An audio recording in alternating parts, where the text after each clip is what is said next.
নমঃ হ্রিং শ্রিং ক্রিং ঝন্টি শীতলা কালিকা ওই নমঃ। আচ্ছা, তোমরা তো বহু পয়সা ইনকাম করছো, বা আমরা যারা কর্মের সঙ্গে যুক্ত ভালো কর্ম করি তারা বহু পয়সা আমরা ইনকাম করি, কিন্তু মাসের শেষে যখন হিসেব করে দেখি তখন দেখি ঠন ঠন গোপাল, কিচ্ছু রাখতে পারি না। বা কোনো ক্ষেত্রে দেখবে যে তোমার যারা বাচ্চা পড়াশোনা করছে এত চঞ্চল যে পড়তে বসতেই চায় না। বা কোনো ক্ষেত্রে তোমাদের দেখবে যে যখনই বাড়ির মধ্যে তোমরা ঢুকছো তখন একটা যেন দম বন্ধ করা পরিবেশ সৃষ্টি হচ্ছে, বাড়িতে রোগ ভোগে ভর্তি।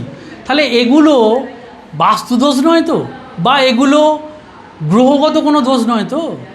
যদি এই ধরনের সমস্যায় আপনারা ভোগেন, আমি বারবার বলছি আপনাদের জন্য আমার মা ঝন্টি শীতলা কালী দুহাত ভরে ডালা সাজিয়ে বসে আছে। একবার আসুন, আপনাদের ভক্তি ওনার চরণে আপনারা প্রদান করুন।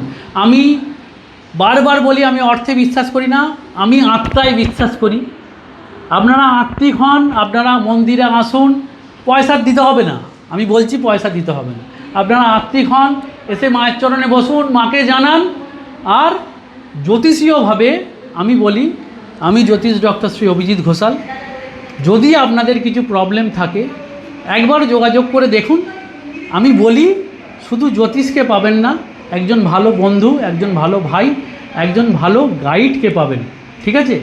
আমি বারবার পরামর্শে বিশ্বাসী, আমি বারবার কথোপকথনে বিশ্বাসী, এবং এই কথোপকথনের দ্বারা দেখবেন অনেক সমস্যার সমাধান হয়।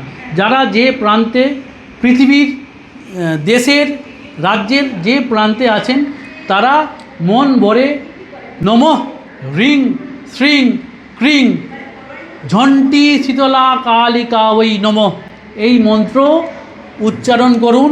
যদি একবার মনে হয় একবার, যদি 21 বার মনে হয় 21 বার, যদি মনে হয় 51 বার তো 51 বার, যতটুকুনি আপনাদের সামর্থ্য হবে আপনারা মাকে ডাকুন।